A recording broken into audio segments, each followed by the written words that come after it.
అభిషేక ప్రియుడైన మహాదేవుడు అలంకార ప్రియుడిగా కొలువుదీరిన క్షేత్రం చితాభస్మంతో అభిషేకించే ఆలయం. ఈ ఆలయం ఎక్కడుంది? ఈ ఆలయం ప్రత్యేకత ఏంటో ఇప్పుడు చూద్దాం.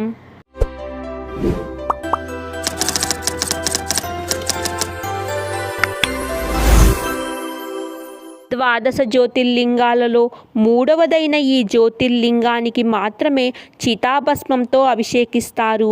ఈ ఆలయం మధ్యప్రదేశ్ రాష్ట్రంలోని ఉజ్జయిని నగరంలోని శ్రీ మహాకాళేశ్వర జ్యోతిర్లింగం.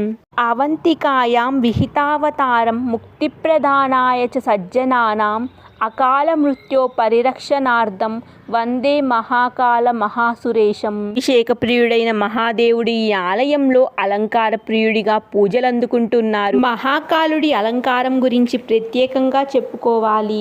స్వామివారిని విభిన్న రూపాలలో ఆలయ పూజారులు తీర్చిదిద్దే రూపం అతి సుందరమైనది. భూమిపైన సిద్ధి క్షేత్రాలలో నైమిసారణ్యం, పుష్కరం, కురుక్షేత్రం ముఖ్యమైనవి.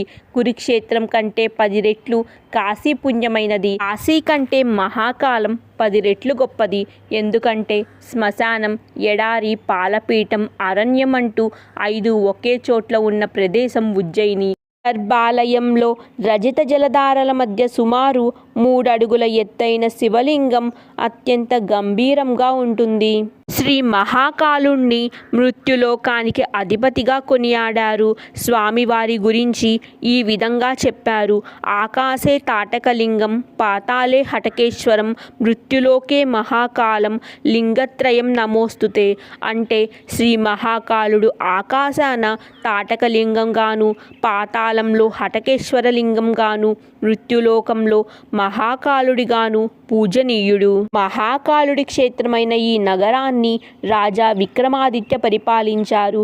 శృంగ, కృష్ణ, శాతవాహన, గుప్త, మరాఠ వంశస్థుల వారి కాలంలో ఈ ఆలయం జీర్ణోద్ధరణ జరిపించారు. ద్వాదశ జ్యోతిర్లింగాలన్నిటిలోనూ ఈ జ్యోతిర్లింగానికి మాత్రమే చితాభస్మంతో అభిషేకిస్తారు.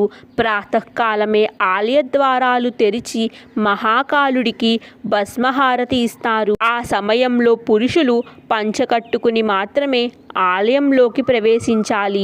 స్త్రీలు భస్మహారతి సమయంలో, భస్మంతో అభిషేకించే సమయంలో తమ కొంగును ముఖంపై కప్పుకోవాల్సి ఉంటుంది. జ్యోతిర్లింగానికి ఎదురుగా వెండితో తయారు చేసిన నందీశ్వరుడి మూర్తి ఉంటుంది.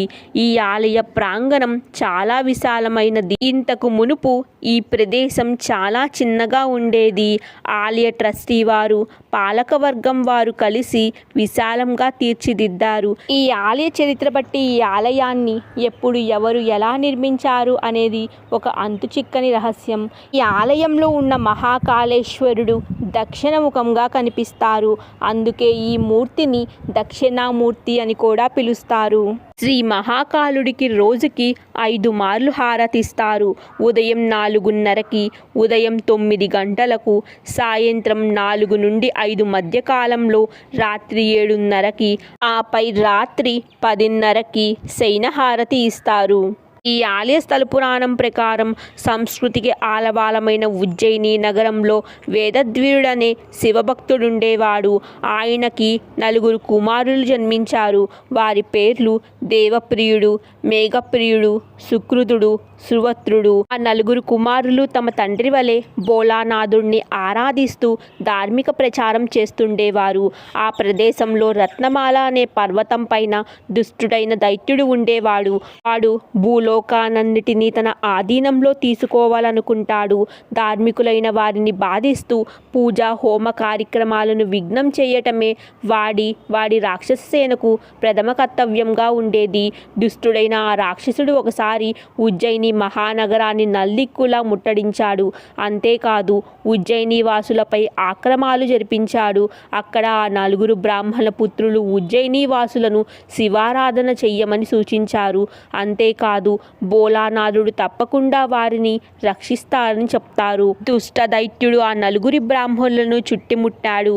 ఆ సమయంలో ఆ బ్రాహ్మణులు పార్థివలింగాన్ని ప్రతిష్ఠించి శివారాధన శివారాధనలో నిమగ్నులయ్యున్నారు. దుష్టదైత్యులు ఆ బ్రాహ్మణులను సంహరించాలని ప్రయత్నించగా ఆ సమయంలో భయంకర గర్జనతో లింగం పగిలి అందులో నుండి శంకరుడు ప్రత్యక్షమయ్యారు. ఆయన హూంకరింపుకు ఆ దైత్యుడు వాడి సేన భస్మమయ్యారు. ఈశ్వరుడు క్రోధం నుండి శాంతించిన పిదప ఆ బ్రాహ్మణ పుత్రులను వరాలు అడగమన్నాడు. ఆ సమయంలో ఆ బ్రాహ్మణ పుత్రులు, స్వామి, మీరు ఎల్లప్పుడూ ఈ ప్రాంతంలో స్థిరముగా వెలిసి ఈ లోకాన్ని, ఈ నగరాన్ని ఉద్ధరించమని వేడుకున్నారు. అప్పుడు భోలానాథుడు మహాకాలుడిగా జ్యోతిస్వరూపుడై ఈ క్షేత్రంలో శ్రీ మహాకాళేశ్వర జ్యోతిర్లింగంగా వెలుస్తారు. ఈ ఉజ్జయిని క్షేత్రంలోనే అష్టాదశ శక్తిపీఠాలలో ఒకటైన మహాకాళికాదేవి ఆలయం ఉంది. ఈ ప్రాంతంలో సతీదేవి పై పెదవి భాగం పడిందని చెప్తారు. అమ్మవారిని మహాకాళేశ్వరి అని పిలుస్తారు. ఈ ఆలయం స్వామివారి ఆలయానికి 5 కిలోమీటర్ల దూరంలో ఉంటుంది. ఈ అమ్మవారి గురించి స్కాంద పురాణంలో వర్ణించారు. ఈ ఆలయంలో ఉన్న తూర్పు, పశ్చిమ, ఉత్తర గోడలపై పార్వతీదేవి, గణపతి, షణ్ముఖుడి విగ్రహాలు ఉంటాయి. ఇక దక్షిణం వైపు మాత్రం నంది కొలువై ఉంటుంది. ఉజ్జయినిలో దీనితో పాటు మరో 2 శివలింగాలు ముఖ్యంగా దర్శనమిస్తాయి. ఈ ఆలయంలో 3 అంతస్తులో శివలింగాలు ప్రతిష్ఠించబడ్డాయి. మొదటి అంతస్తులో మహాకాళేశ్వర లింగం, 2వ అంతస్తులో ఓంకారేశ్వర లింగం. ఈ ఉజ్జయిని క్షేత్రంలో 3వ అంతస్తులో నాగచండేశ్వర స్వామి ఆలయం ఉంటుంది. సాధారణంగా సర్పం పైన మహావిష్ణువు మాత్రమే శయనిస్తాడు. కానీ ఈ ఆలయంలో శివుడు కూడా శయనిస్తారు. ఈ ఆలయం సంవత్సరంలో ఒక్క శ్రావణ మాసంలోని శుద్ధ పంచమి రోజు మాత్రమే తెరుస్తారు. ఆలయంలో మరో ప్రత్యేకత ప్రసాదం.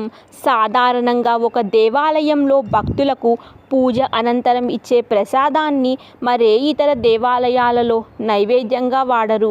అయితే ఈ ఆలయంలో మాత్రం భక్తులకు అందజేసిన ప్రసాదాన్ని మరే ఇతర దేవాలయాలలోనైనా నైవేద్యంగా వాడవచ్చు. ఈ విధానం ఈ ఆలయంలో చాలా ఏళ్లుగా కొనసాగుతోంది. అదేవిధంగా ఈ ఆలయంలో ప్రత్యేకంగా ప్రతి ఏడాది వర్ష పర్జన్యానుష్ఠానం అనే ఒక యాగాన్ని చేస్తారు.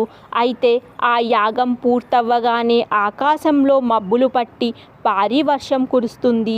ఇది ఎందుకు, ఎలా జరుగుతుంది అనే దానికి సమాధానం లేదు. మహాకాళేశ్వరుడి లింగం కింద శంకు యంత్రం ఉంటుంది. ఆ యంత్రంతోనే అంతులేని శక్తి దాగి ఉందని అక్కడ వాళ్ళు చెప్తారు. అంతేకాకుండా రోజులో మొదటి శివార్చన జరిగే సమయంలో శంఖం ఊదుతారు. ఆ సమయంలో స్వామివారిని దర్శించుకుంటే సకల విజయాలు కలుగుతాయని చెప్తారు. ఈ ఆలయంలో ఒక భస్మ మందిరం ఉంటుంది. అందులో భస్మార్చన జరుగుతుంది.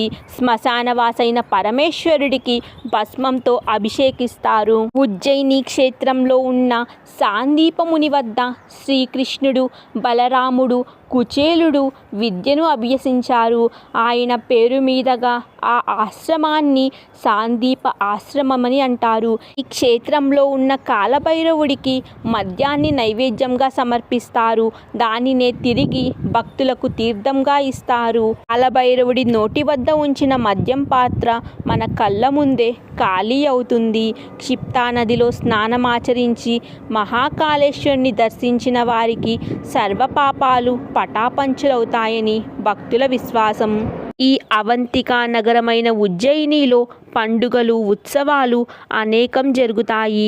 వాటిల్లో ముఖ్యమైనవి నాగపంచమి, శివరాత్రి, శ్రావణ మాసంలో మహాకాలుడికి రథారోహణ ఊరేగింపు, పంచక్రోశ యాత్ర, క్షిప్తా ఉత్సవం, మహాకుంభం మొదలైనవి. శ్రీ మహాకాళేశ్వరి జ్యోతిర్లింగం ఉజ్జయిని నగరంలో ఉంది. రోడ్డు, రైలు ద్వారా మధ్యప్రదేశ్లోని అన్ని జిల్లాల నుండి ఈ నగరానికి మార్గం ఉంటుంది. ముంబై నుండి వచ్చే యాత్రికులు రత్నలాల్, నగదా గుండా ఈ ఉజ్జయిని చేరుకోవాల్సి ఉంటుంది. ఇందోర్ నుండి ఉజ్జయినికి ప్రతి 15 నిమిషాలకి బస్సు లేదా రైలు సదుపాయం ఉంటుంది. ఢిల్లీ నుండి వచ్చే యాత్రికులు కోట, నగదా గుండా ఉజ్జయిని చేరుకోవాల్సి ఉంటుంది. చూశారు కదా, 12 జ్యోతిర్లింగాలన్నిటిలోనూ చితాభస్మంతో అభిషేకించే అవంతి నగరంలో కొలువుదీరి ఉన్న శ్రీ మహాకాళేశ్వర జ్యోతిర్లింగ మహత్యం గురించి. మరెన్నో ఇలాంటి ఇంట్రెస్టింగ్ వీడియోస్ కోసం please like, share and subscribe to my channel.